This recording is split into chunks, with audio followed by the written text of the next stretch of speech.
Jank Brew is brought to you by Abuelo's Awakening. If this isn't a fun magic card, I don't know what is. Abuelo's Awakening is white sorcery. Turn target artifact or non-aura enchantment card from your graveyard to the battlefield. X additional +1/+1 counters on it. It is a 1/1 spirit creature with flying in addition to other types.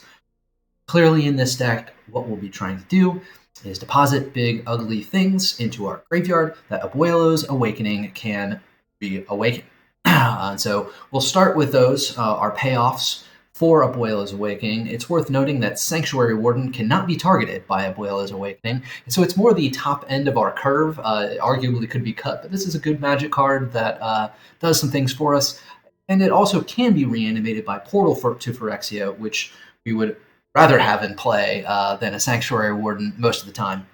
So skip over Sanctuary Warden as far as payoffs for Abuelo's Awakening concerned. Just helps us to draw cards and have some mid to late game action. Combat Thresher is a fun one. We could easily move Combat Thresher over to the 3 mana slot because often we're going to be casting it for its prototype. Cost, drawing a card, letting it soak up some damage, die, wind up in our graveyard so we can do it all over again, noting that when Abuelo's Awakening brings it back, it's a 1/1 with those counters on it, and it'll be flying. So it'll have some evasion when it comes back in, draws a card, which is nice. Threefold Thunderhulk, certainly the most fun payoff we have for Abuelo's Awakening, in that when it enters the battlefield, it'll have 3 additional +1/+1 counters on it, beyond any that we get from Abuelo's Awakening. Sometimes this can be just ridiculous. And whenever Threefold Thunderhulk enters the battlefield or attacks, will create a number of 1/1 colorless gnome artifact creature tokens equal to its power. So sometimes you can get, a 10/10 Threefold Thunderhulk and 10 gnome artifact creature tokens, which is pretty fun. You can also pay 2 to sacrifice another artifact and put a +1/+1 counter on Threefold Thunderhulk. Doesn't happen a ton unless you're trying to win with that flying version that Abuelo's Awakening brought back for you, but still just a lot of fun. Cityscape Leveler, another payoff. Noting that it does not trigger upon entering the battlefield. So you need to cast this in order to get its initial destroy up to 1 target non-land permanent. Its controller creates a tapped Power Stone token trigger. But it's not too uncommon that we can cast a Cityscape Leveler, especially when you see the rest of the deck. But often it finds its way into the bin, and we're hoping that just a large flying creature with that attack ability is sufficient. But another card that could arguably be considered to be cut, there are other perhaps more interesting payoffs. So if you're a jank brewer like we are here, just something to consider. So those are most of our payoffs. It's worth noting that we can bring back all sorts of little fun things like a Spirited Companion, an enchantment creature that will draw us a card when it enters. We can bring back Spring-Loaded Sawblades to deal damage to a tapped creature when it enters the battlefield. Again, all with Abuelo's Awakening. We can bring back a Collector's Vault if we really want. Not terribly common, but it's there for us. Restoration of Eiganjo can be returned off of Abuelo's Awakening. And most of these cards that we've been looking at here, including especially Raffine's Informant, I think it's sort of like the most necessary engine of the card. Conniving, allowing you to dump your portals, your Cityscape Levelers, your Threefold Thunderhulks, etc., into the yard early so they can be reanimated. Between Raffine's Informant and Collector's Vault, those are your early means of dumping cards. You also have Restoration of Eiganjo, which helps you continue to hit land drops, which is important for this deck. But it also allows you to dump some of your payoffs and get some value out of it by returning a Raffine's Informant or returning a Spirited Companion, things of that nature. So they all work really well together. Celestus is kind of your last-ditch effort to dump important cards into the yard and stay alive, do some mana ramping at the same time. We have a handful of not associated with the jankiness combos here in the form of Lay Down Arms, exile target creature with mana value equal to or less than the number of planes you control. Its controller gains 3 life. This is just a edge against early decks. We just don't want to die. Most of the time, later game, we're bigger than most of the decks. There are some exceptions, of course, but Lay Down Arms is just a one-of here. Clay-Fired Bricks is a one-of. Of course, it plays with the theme, but it's somewhat akin to, I can't remember the name of the card, I never can, but there's a 1/1 creature that essentially does the same thing. You can go get a basic plains, put it into your hand. But you don't get into 2 life, and it's not an artifact or enchantment, so it doesn't combo with Abuelo's Awakening. We've got a single copy of Loran of the Third Path, definitely a thing that could be cut, but it can be brought back off of Portal of Phyrexia, and we don't have any other action in this deck to remove our opponent's artifacts or enchantments. So I thought it was worth a slot just for fun. Depopulate is in here as a 2 of. Often aggressive decks without something like Depopulate would be too fast for us. So Wandering Emperor, for somewhat the same reason, we're going to often try to use that exile tapped creature ability, gaining the 2 life. And then last but not least, we have a copy of the Mightstone and Weakstone, which can come back off of Abuelo's Awakening, draw a couple of cards, remove a creature. And it also helps ramp us into potentially being able to cast cards like Combat Thresher, 3-fold Thunderhulk, Cityscape Leveler, and Portal to Phyrexia. Lands, we're only running 22 lands in this deck because most of these early plays are going to go fetch us some more. So we just want more gas. And that is it for deck tech. Let's get into some action.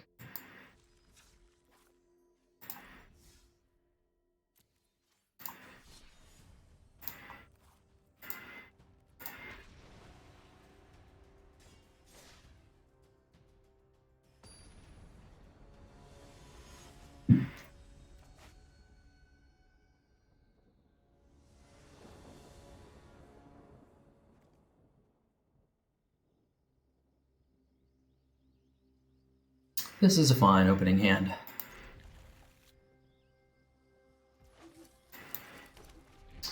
Forgot to mention White Sun's Twilight in the deck tech. Also a fun of.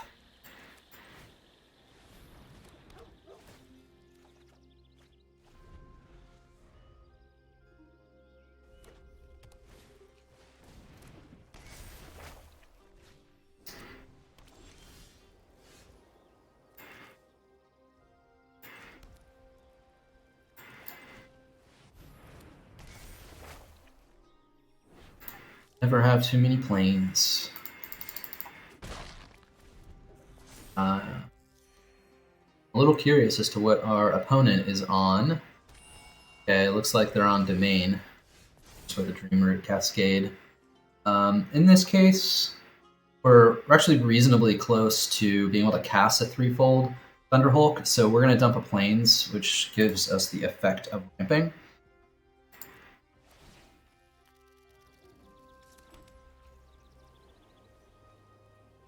Bash with the Spirited Companion. Run out yet another Spirited Companion. Suppose I might have drawn before playing land, but we wouldn't have enough to use our Field of Ruin anyway. There's Herd Migration, so they're definitely on Domain. Question is just which version of Domain.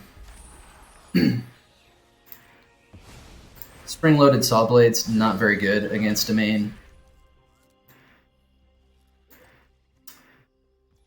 I guess this guy potentially taps. That's a thing. Didn't hit a land there, which is a little annoying because we would have been able to cast Sanctuary Warden. In that case, we're just going to draw off of Mightstone and Weakstone. It doesn't get countered. There are some Domain decks playing counterspells. I'm going to draw 2 cards rather than removing the 3/3. If I get a Plains, which I got 2 of, I can Spring-Loaded Sawblades it if I don't want to block it and allow it to untap some lands. That's going to do it. 5, 6, 7, 8, 9. So we can actually cast Portal next turn. Not a lot of value in casting Portal right now. Decadent Dragon I don't often see in main, but I like it. It's saucy. I think Decadent Dragon allows you... Okay, yeah, so...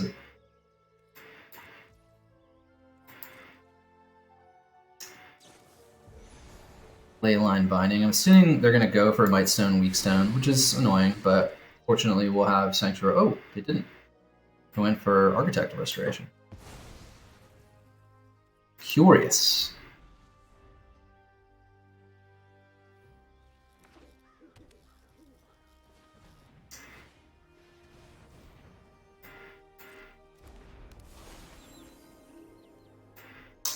Celestus makes their mana base better, but they already had Spara's land there, so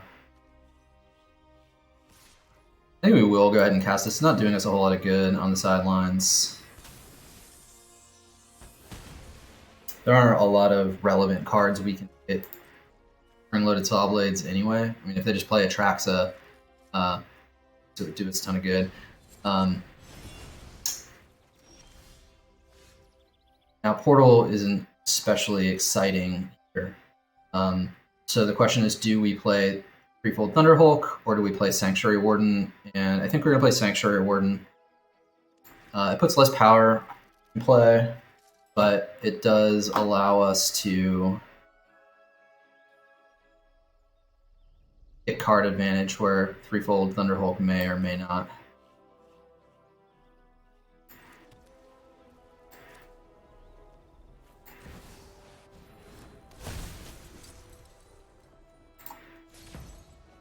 Now we've got more Thunderhulks.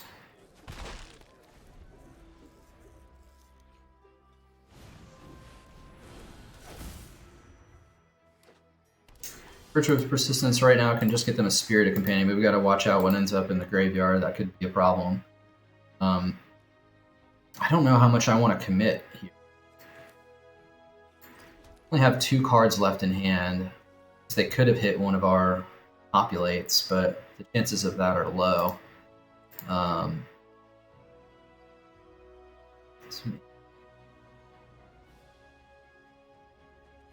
So we can Resto and Threefold Thunderhulk. I think that's what we're going to do, and I think I'm not going to draw off of Sanctuary Warden. If they end up exiling everything, that'll be annoying to a degree, but they won't give them any value off of Virtue. So if they have their own Depopulate, then Sanctuary Warden will survive. That's a card I'd rather they don't have off of Virtue of Persistence. So yeah, we're just going to bash for now. I'm going to decline. 5, 6, 7. Yeah, be able to do both here. Resto. Already played a land, but we can Threefold Thunderhulk.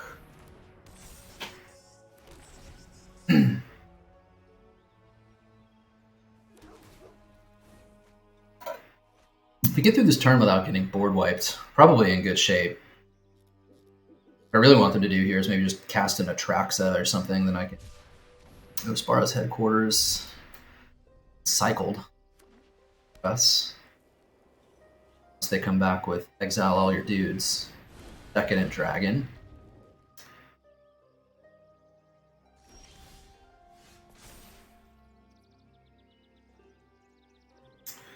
Again, we can ramp with the dumping of planes.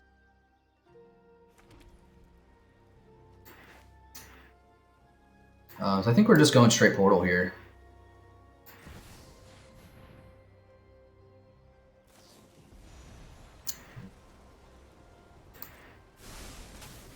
Go for Sanctuary Warden? Okay. Fair. Now I really just can't wait to draw my 1 copy of Loran. Loran.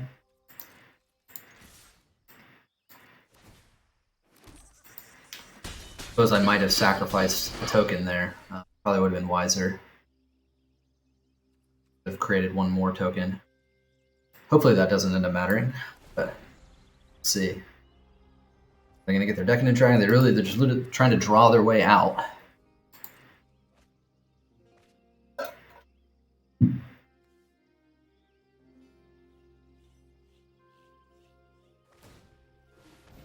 Still trying to draw their way out. In this case, it means they can't hit an Atraxa. I don't love the idea of seeing Atraxa now.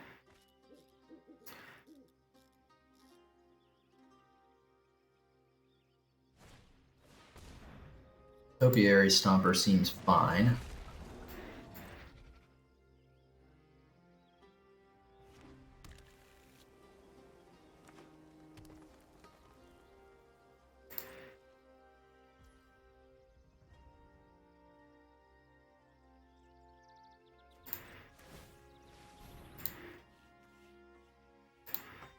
I just get Sawblade.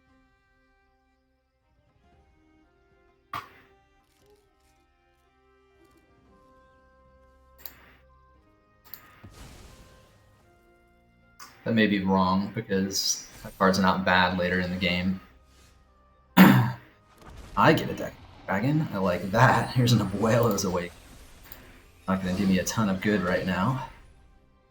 But we just slam.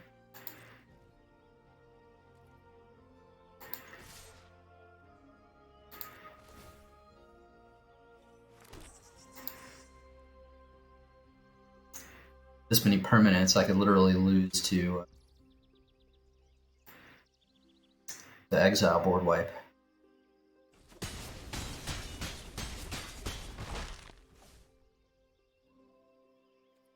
mean, I could Abuelo's Awakening back my Spirited Companion, which would leave him no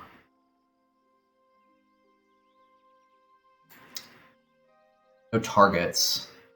So 6. I think I'm going to do that. It's kind of funny, but I don't really want to give him an extra card if I can avoid it.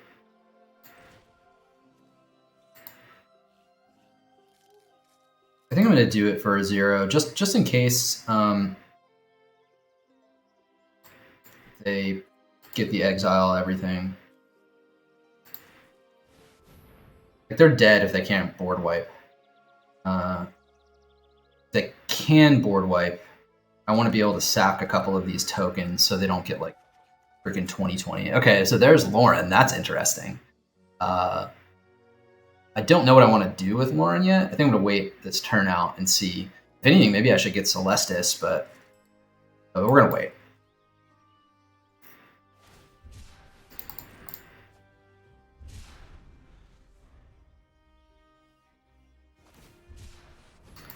Digging for board wipes.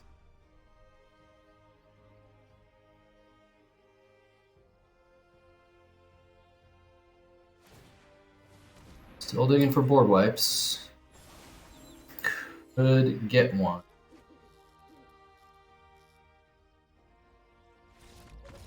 Oh, got there.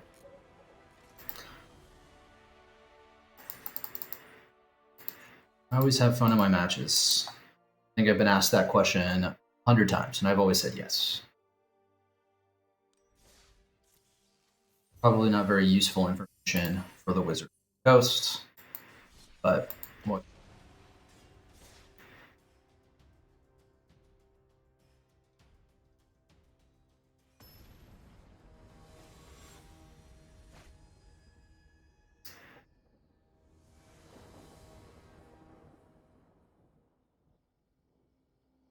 Interesting opening hand. I like it. I'd rather be on the play. At least we have some early options. And an Abuelo's Awakening. If we can get to 4, we could have a turn 4 threefold Thunderhulk. And so we're going to probably start with Raffine's Informant here. Dump threefold Thunderhulk. Don't cut down, bro. Yeah, where we want to be regardless. Sort of telltale to them what we're doing. So this time I am... Really wish I had...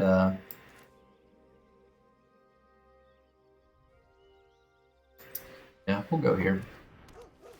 By playing a Plains regardless, since I already have a Field of Ruin in play. I wish I had had a Restoration of Eiganjo.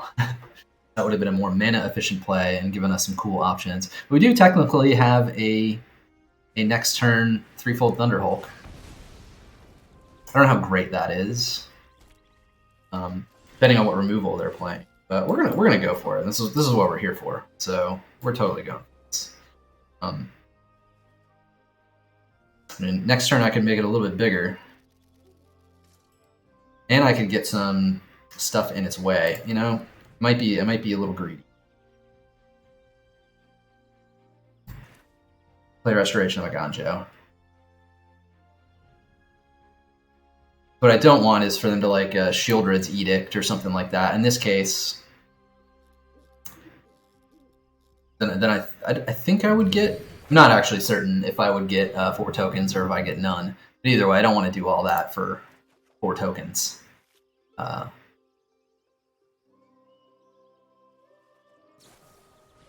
Big score. Uh-oh. Well, maybe I should have been a little greedier, because they're probably going to play big 7-drop dragon dinosaur dude. Cruelty of Gix. Okay. Creature from a graveyard onto the battlefield. That's going to be annoying. Oh, and they went with Carnosaur. Not sure I'd have done that, but...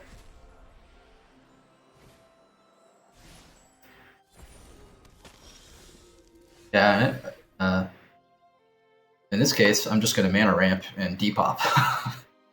No, I can't see a reason to do otherwise.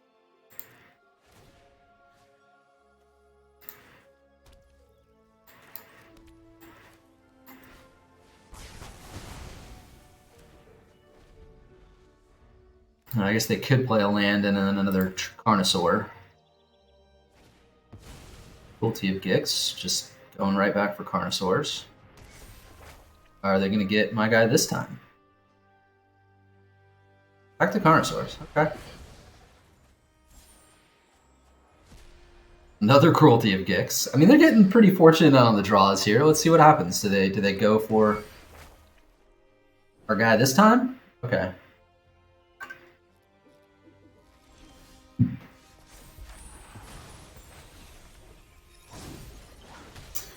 Well, huh. I gotta search their library for a card, put it in the hand. Yeah, I think we go.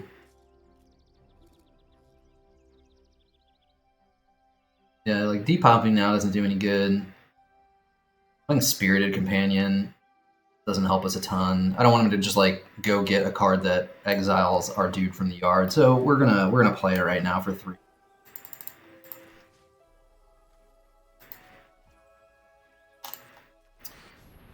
Get a lot of tokens.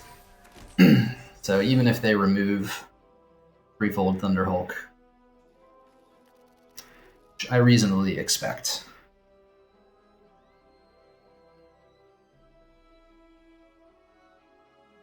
At least we got 7-1.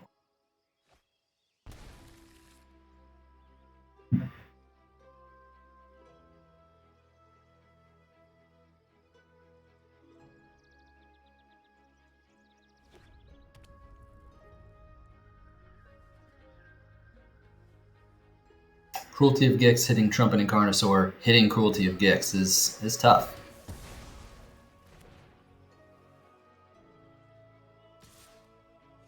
Yeah, like I will race all day, bro. Happy to race.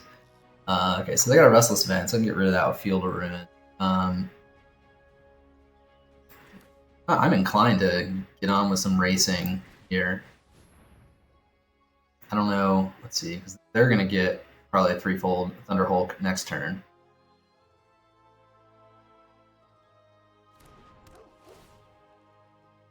Unless they have another Trumpet and Carnosaur. They don't. They have a Preacher. Okay, so I've got a Threefold Thunderhulk, which I can play. I just don't have to cast it this turn, which does give more action to the Depopulate. If we're going to end up depopping anyway, might bash with everybody here, including Architect of Restoration. Yeah, I think I'm gonna. It only pushes through 1 more point of damage.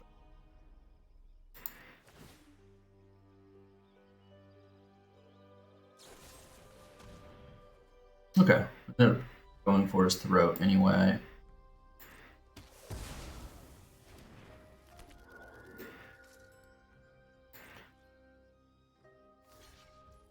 It's really annoying that if he gets my Thunderhulk, it'll prevent him from dying next turn. Otherwise, he's just gonna lose to 1/1s. Yeah, don't want to Field of Ruin the Vents yet, because I'd rather he draws land, I think.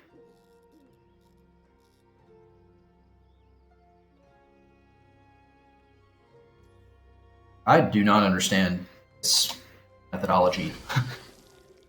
I don't know why you'd rather have Preacher of the Schism. I mean, that kind of sucks.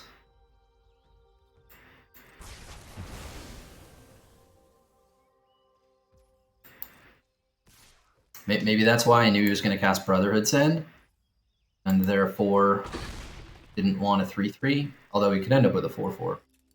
Still arguably better than I don't know. We're going to blow up Restless Vents at the end of their turn.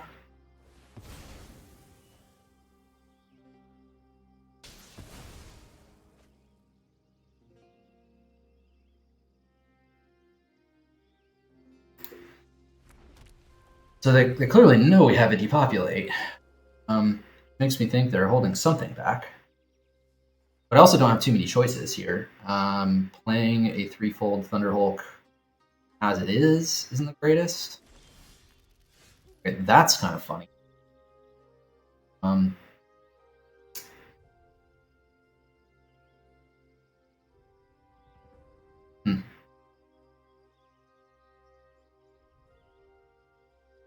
That makes me just want to depop, I think. I can't think of too many.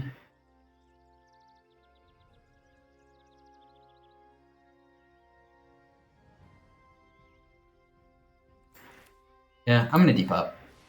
I'm not sure if this is the right play.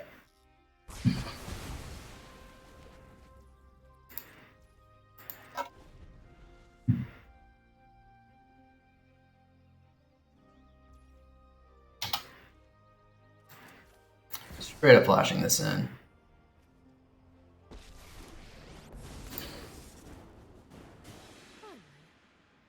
If I can get a card off of this, I think I'm fine with it. Especially if it's a removal spell that could have hit. Yeah, that could have hit 3-fold Thunderhulk. I still think that the rules would check its last.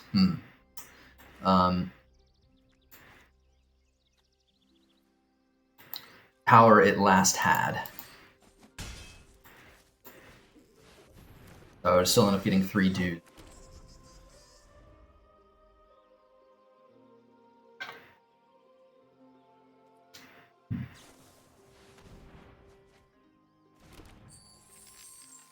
This is going to be annoying if they Brotherhood's End, because we'll take it. I would have wished to have had one more land so I could have put Thunderhulk out of range. Creeping up here from the bottom of Platinum 4 where we started yesterday's stream. Not the best win rates. Win rate yesterday, I think finished 4-3 with what's that? Urbrask's Forge deck. Check that out if you hadn't. It's fun. And janky.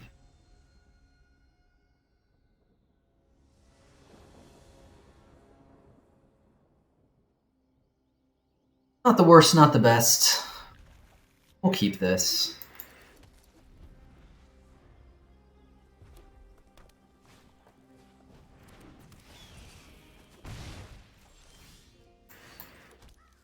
Depop might come in handy. We're going to play a creature.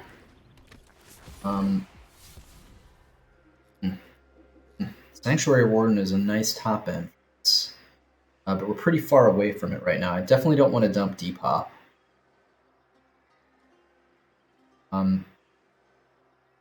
So I may dump Collector's Vault just because it's a legal target. And I don't know that I'm likely to have the mana to make a lot of use of it against red here. But I can also just bring it back off of Resto, which I can't for this. Coming Scoundrel. I'm snap blocking on the withdrawal, yeah. Even if they end up playing Goblin King, dude, oof, rough. We really needed the land, but I guess Spirited Companion is the next best thing. Not looking good for our hero in game 3, especially if they run out. Okay, that's also bad, but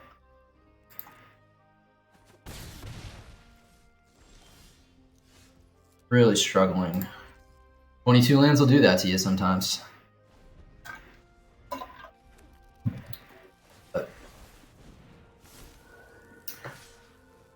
I'm going to block one of these. If I get trampled over, I get trampled over. Alright, not hitting it there is probably game over for us. I don't think even hitting it the next turn, unless his hand is just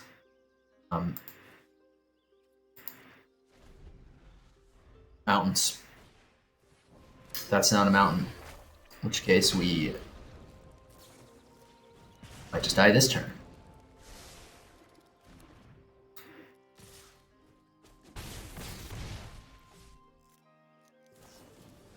Strike it is. GG's. Well, we didn't really get to play magic cards. I think it was a fair keep. Not a 2-1. I still kind of had fun. It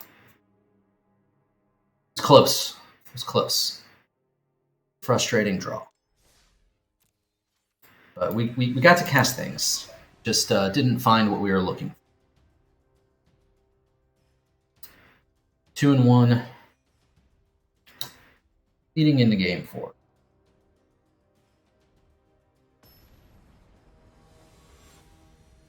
Mono white Abuelo's Awakening. That's an avatar I don't remember seeing before. Lands and spells. Not exciting, but worthy of a keep.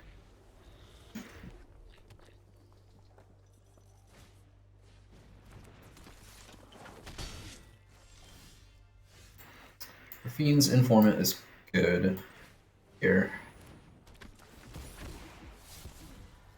Do we want Thresher? I want to cast Thresher. Somewhat hates to dump Sanctuary Warden. Now we're still a little ways away from it, but it's a solid roadblock against red if we can get there, and we're on the play. So I think it's between Spirited Companion. I might just dump Spirited Companion.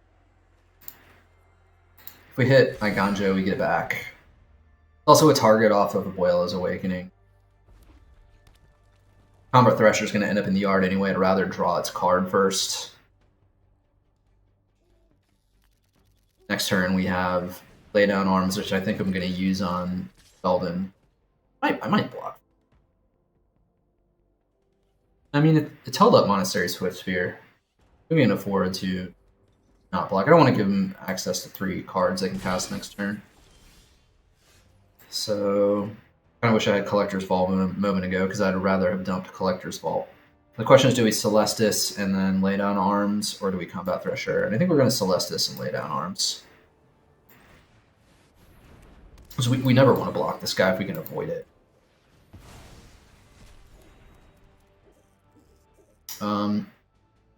Not attacking. We're by no means the aggressors and stuff. We're never going to win a race.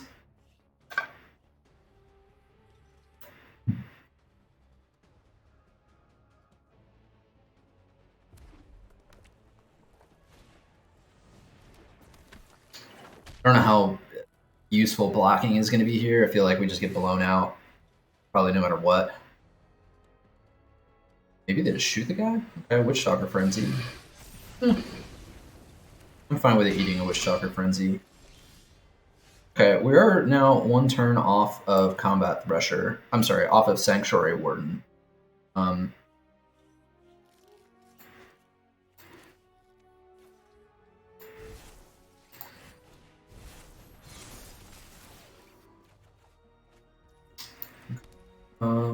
Yeah, we're just gonna run out of Collector's Vault. If we can top deck a land next turn, that would be cool. What would be super cool is if our opponent plays nothing. Makes it nighttime. Don't see that happening from mono red here, but a boy can always dream.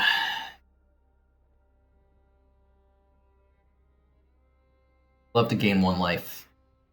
Draw and discard my 2nd copy of Collector's Vault. Against mono red, Collector's Vault seems like a card that maybe should be a 2 of rather than a 3 of. And maybe that gain 2 life, go get a Plains feels a little bit better, or I don't know, just another. We're only playing 3 copies of Spirited Companion. I don't know. I don't love Spirited Companion against mono red. It draws you a card, eats a little damage, but sometimes just 1 because we get trampled over.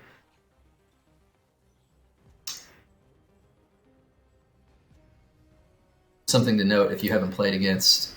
What do we got here? Lightning Strike. Okay. I just hope they don't have any more pumps for Monastery Swift Spear, particularly like the monstrous instant. It's hard to deal with. My guess is right now they're contemplating, do they burn the face or do they hold up burn for another reason? Oof, we didn't get there. And in fact, we drew one of the few cards we can't cast. So,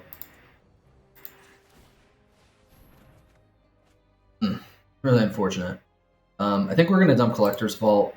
We now have enough mana to cast either of these next turn, which, again, unfortunate. We may go ahead and make it... Well, let's see. It's going to become nighttime anyway.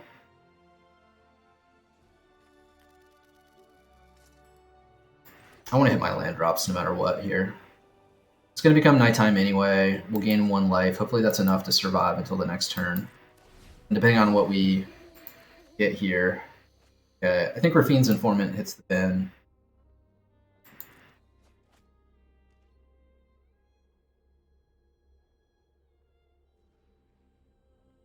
We don't die this turn. The question is, do we play a Thunderhulk or a Sanctuary Warden? Oh, okay, if we're not going to die, it doesn't look like. This might help make the decision a little bit here.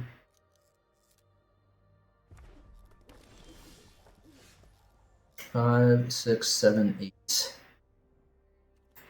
So we run out Field of Ruin, Sanctuary Warden, we have a blocker, or we can... If they just have like Lightning Strike for Thunderhulk, this won't feel that great. But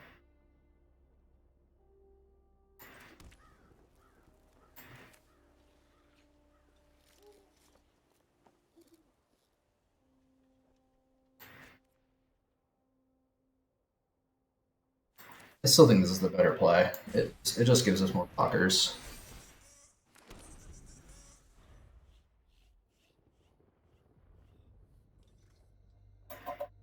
If they happen to not have removal for threefold Thunderhulk, next turn would be really good.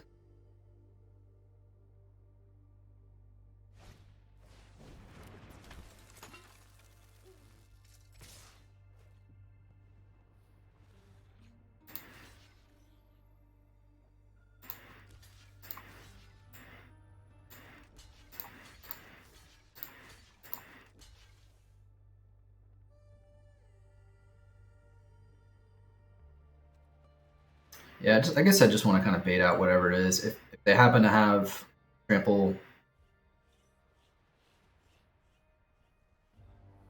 not just die, depending on where they cast it. I don't have anything. I'll take it. Whew, Abuelo is awake.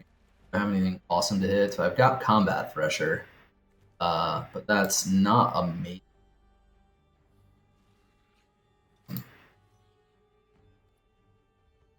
Yeah, I need to not die.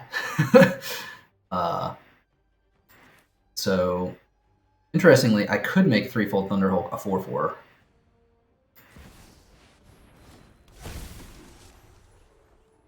We're gonna remove from Sanctuary Warden.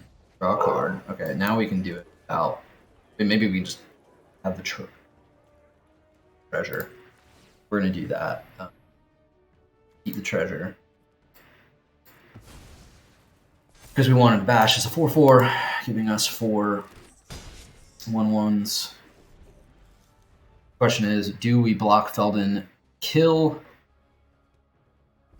I gotta block him. Can't not block it 4.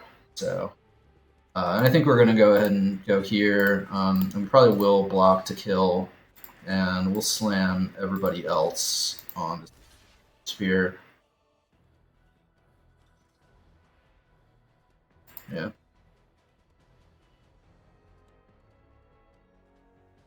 It didn't.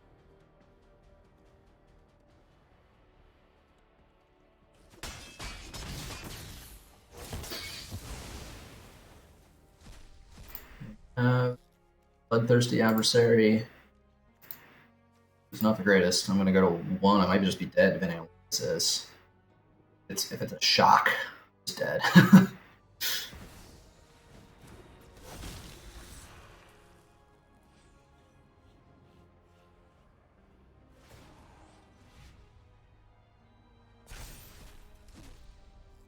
Have we died? There are a lot of things that kill us now. Okay, yeah, I will. Do I want draw this card? I think the answer is yes. Yeah, okay, we'll dump this.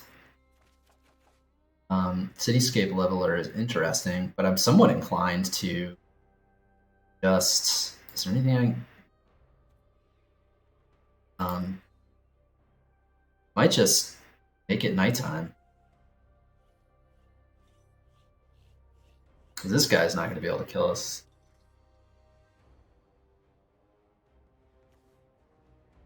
I might just want to go to 3.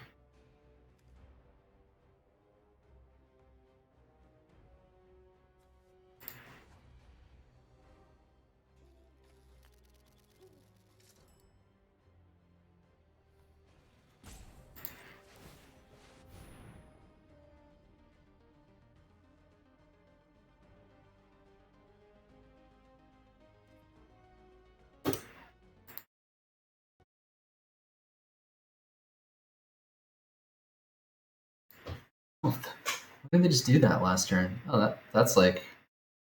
That's annoying. Slow roll.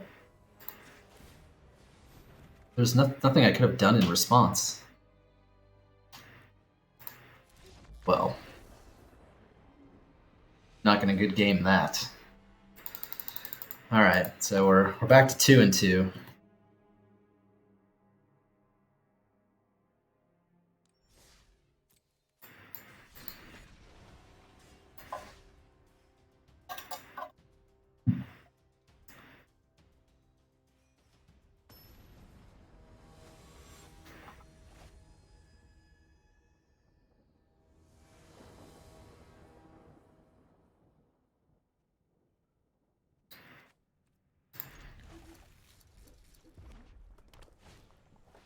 We do see a lot of mono red in best of 1. Which is not the most fun thing to play against, but everyone's trying to rank up to Mythic quick. We see, I feel like, even more of it in the early stages. It is a solid choice for ramping up. I'm gonna Spring-Loaded Sawblades almost assuredly.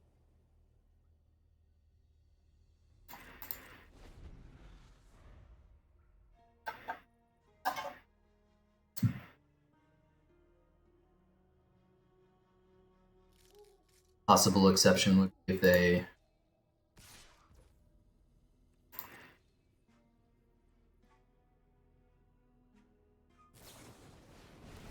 Lightning Strike, here comes Sawblades.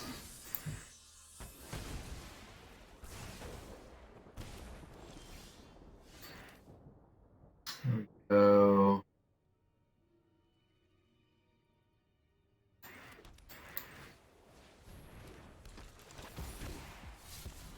Alright, so there goes Cityscape Leveler.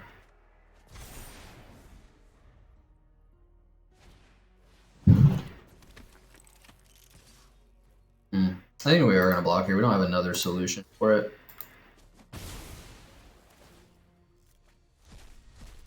It didn't hit any land, which hopefully is what they were.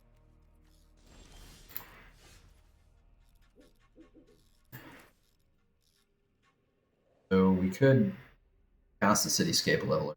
Kind of funny, but it fire probably just get removed. So instead, we're gonna craft with art.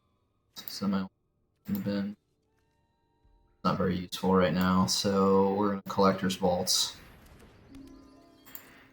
Hopefully drawing and discarding Collector's Vault and hitting a land, because if we do, we get the treasure off of Collector's Vault and we can just play Sanctuary Warden, which at this stage is probably decent enough. Rough, because we're at a pretty low life total for them not having done much, thanks to Monastery Swift Spear monsters.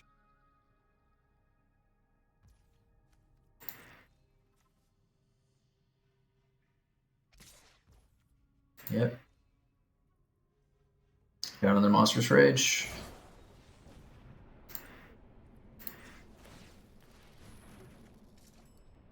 Okay.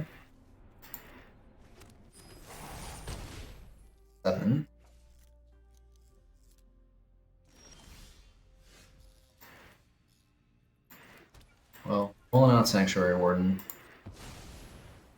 Pick a guy, draw a card.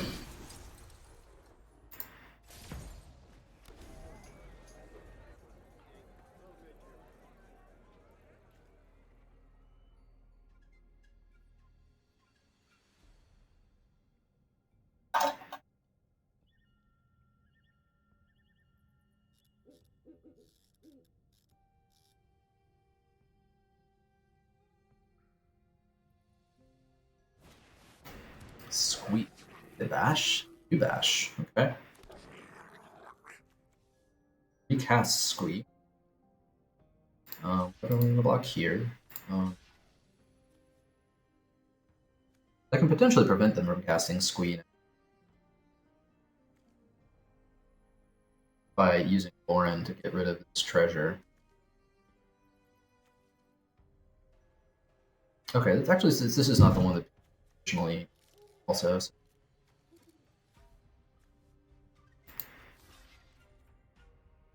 Yeah, block here. Last moves are countered, so we can't be drawing more cards, but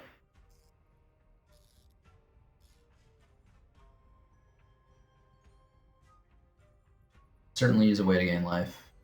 Wandering off the top. And get there.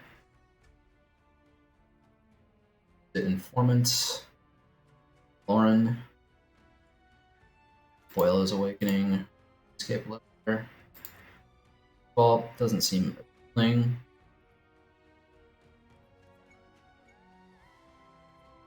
So maybe we start with Raffine's Informant. Maybe we get something cool to dump. I guess we would. Abuelo's Awakening it.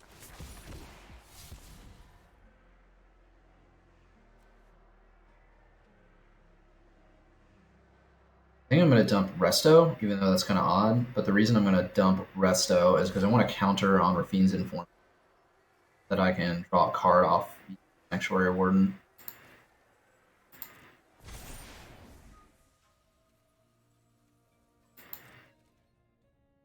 Just got to attack, which is annoying, but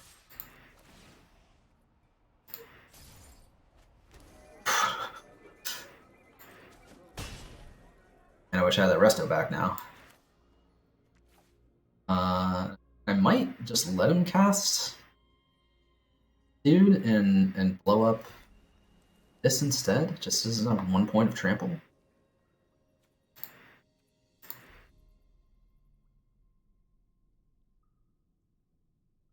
Or I could Collector's Vault something Portal by Loran. Yeah.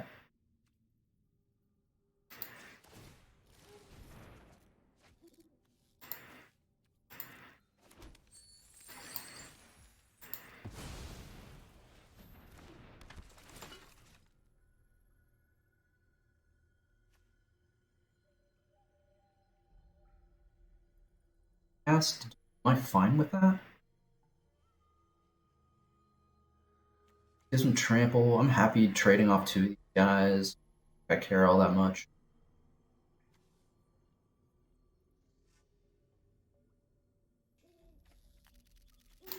Let's land. Devil I know. I think we can beat this. I have 3 points of toughness on board, but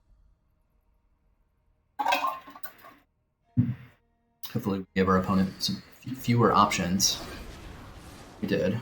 Okay, so snap blocks here.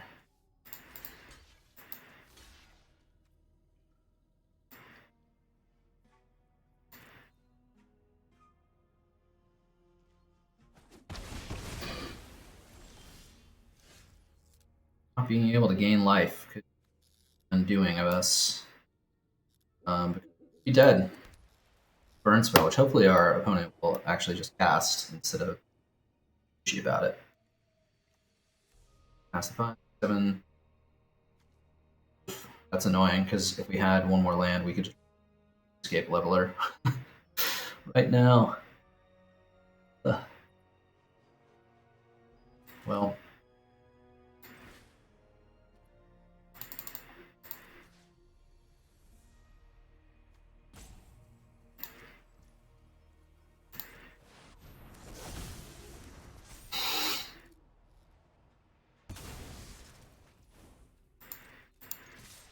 I'm not worried about drawing cards here.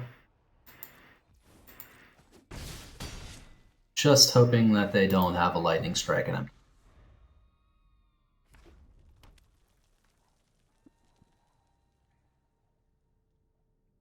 We're going to get slow rolled like our last mono red player.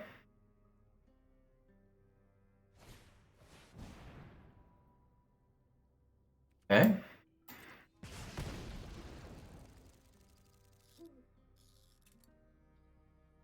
Feels good because they played a land. I can't think of a one. I don't have Lightning Bolt standard right now. We're about to play the last land, which gives us Cityscape Leveler off of Unearth. So we should win next to that.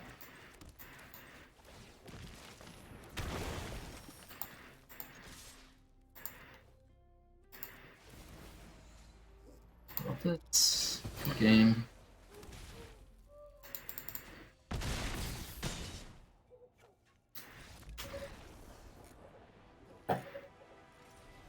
Well, up to 3 and 2.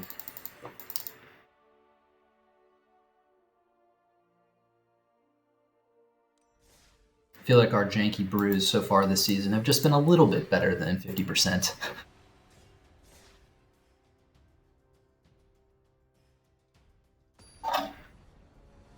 Alas, did not brew them with an abundance of mono red in mind, although I know it's the most common deck that I face in Standard pretty much all the way through until Mythic. I feel like it's not as common in Mythic. But still reasonably common in Mythic because it's just wish they did the Mythic standings differently. But just like the more you play and the more you win, the better off you are, which incentivizes you to play aggressive decks as opposed to, oh, this is probably bad. Depop isn't the worst here. Portal Phyrexia is actually pretty decent if we can hit Abuelo's Awakening.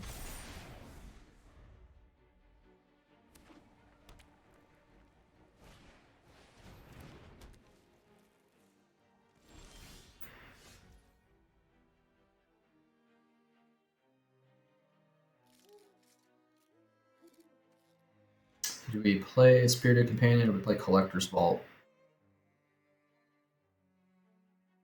Collector's Vault's slower play, but it gives us more certainty. We're gonna go here. Okay. I'm happy to chump block with Spirited Companion too.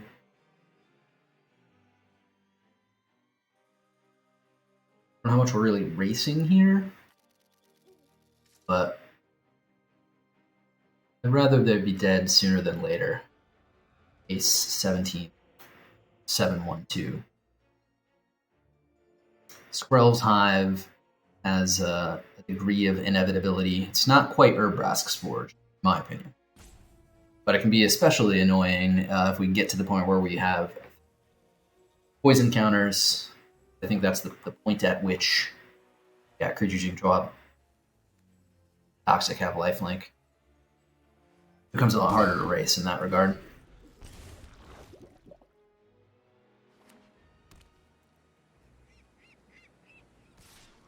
Green mana. I just chump this away. The later I get the first, the better. And I'm close to, I don't know, baiting Depop.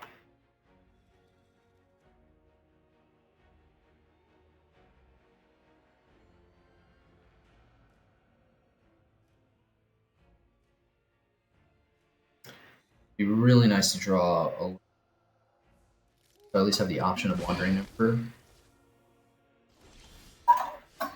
Didn't get there. Now I wish I had played Collector's Vault and not attacked Raffine.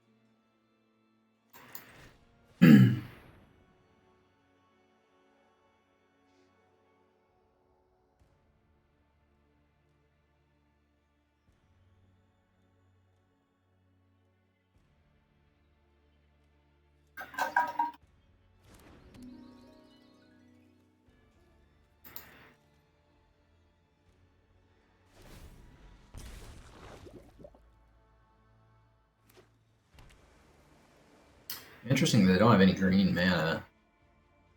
Can't see any more Venerator Raw Peat.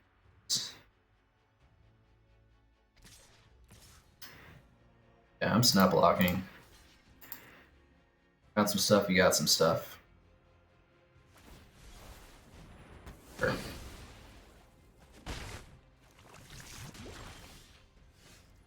Still didn't get there. Definitely bad for us. Okay, we got there now.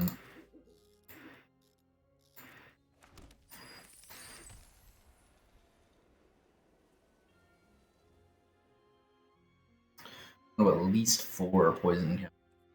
So easy for them to get the rest off of. And not much we can do, and I don't know that the second Collector's Vault being done. So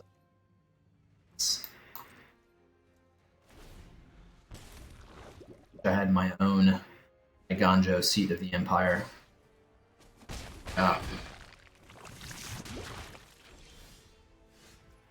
Oh. Not much to do about it. We're just going to depop and hope they don't have counter spells.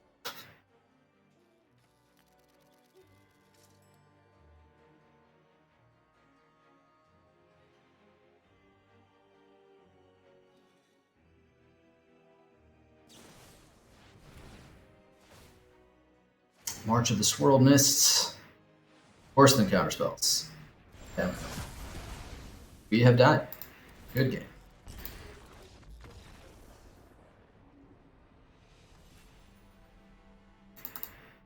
I think I like playing against that even less than I like playing against mono red.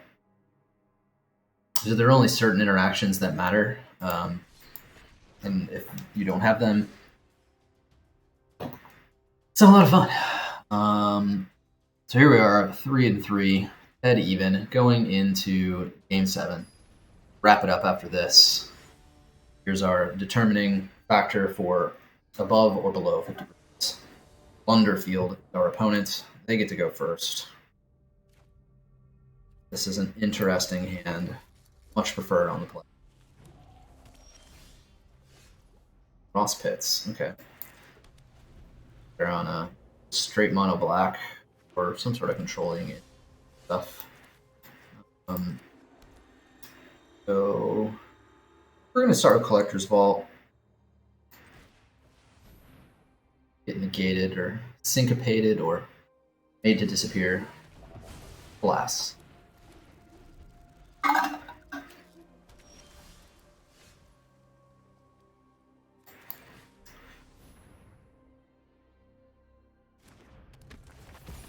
On land.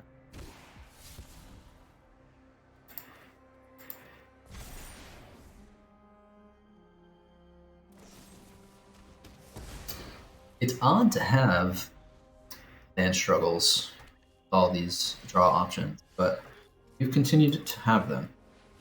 Even playing 22. Sometimes I have tons and tons of them. Not getting there.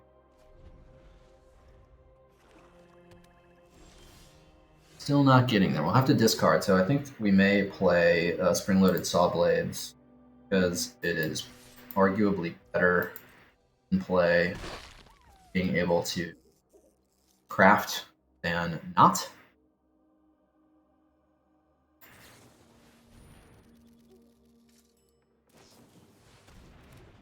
Oh. Wow.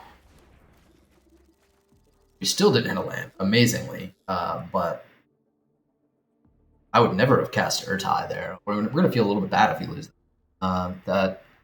Unless all of a sudden they're getting on the aggressive, this doesn't make a ton of sense at all. So the question is, what are we dumping? I guess the answer is Cityscape Leveler, pretty far away from that. And it's useful and hard. They must smell blood. Oof, oof. Gosh. No.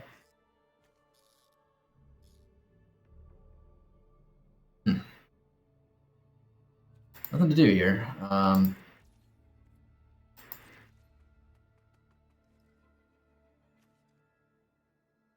White Sun's Twilight is unlikely to be useful. Yeah, I don't know. We will chump away this Jin Gataxis. Well, I have the means by which to cast something now. I expect it will get counterspelled, but since it didn't, happy.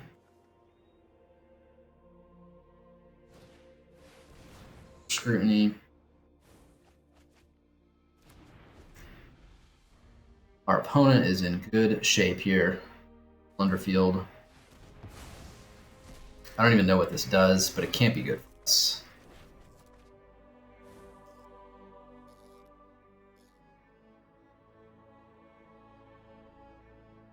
It is interesting that we can Loran this away. We're going to do that. Sure. Take action. Restoration of Eiganjo. Man, I don't even know what to do. Maybe Depopulate now?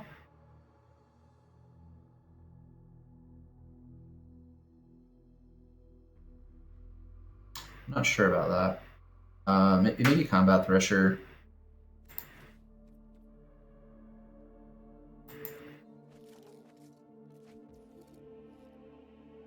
Yeah.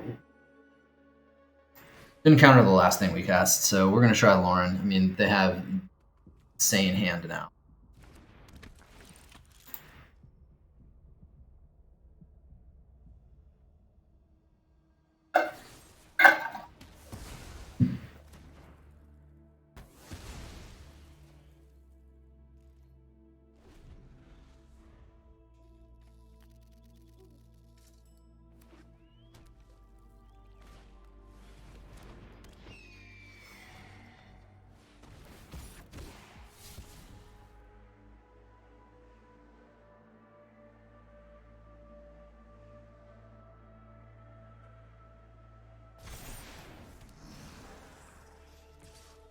Okay. So just like draw.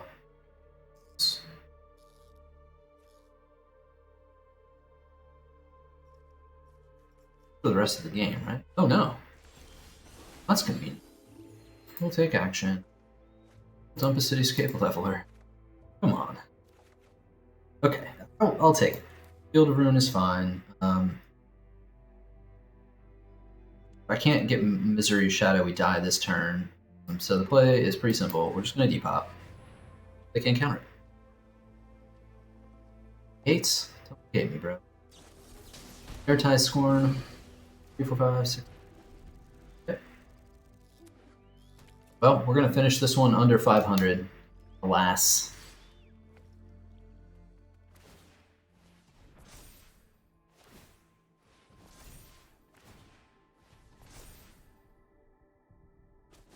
They would have been able to get any of the rest. So it was still mostly a good time. Has to happen every once in a while. I think this is the 4th Jank Brew stream, and we finished better than 500 all times except for this one. So before we wrap up, let's pop over to the deck, take a quick glance, see what we would. I don't recall ever having grabbed a Clayfire Bricks. White Sun's Twilight might deserve a cut. Obviously, any number of Wandering Emperors could improve your chances against red. Maybe just the 23rd land in place of White Sun's Twilight. Also wonder if a Collector's Vault could be cut. So I would probably start by cutting a Collector's Vault, a White Sun's Twilight. Maybe trying a second copy of Clayfire Bricks could also be bad, but if we're brewing. Maybe consider another Combat Thresher. We didn't get too many opportunities to cast it on 3. And that's about it. The rest of it felt fine. Yeah. But this is a deck with a lot of potential options that maybe I haven't considered. So watch this, have some, let me know.